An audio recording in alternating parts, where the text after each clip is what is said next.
Saudi আরবে কি জিনিসটা হালাল করে নাই?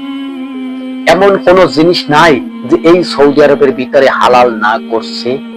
সৌদি আরবে মদকে হালাল করে দিছে, সৌদি আরবে গান বাজনাকে হালাল করে দিছে, সৌদি আরবে অশ্লীল ভিডিও বানানোর হালাল করে দিছে, মদের নাম অন্য একটা পণ্যের নাম বলে খাওয়া শুরু করছে, মদের নাম রাখছে কি বিয়ার। আপনি বুঝবেন না যে মদ আপনাকে কিভাবে ধোকা দিছে ইহুদিবাদীরা।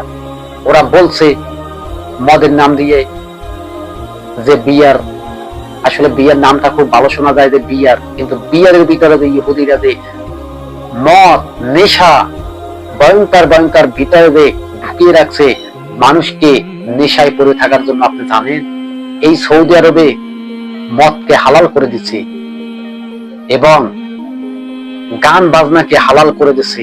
এই সৌদি আরবে কি নাই? সৌদি আরবে সব কিছু পাওয়া যায় এখন।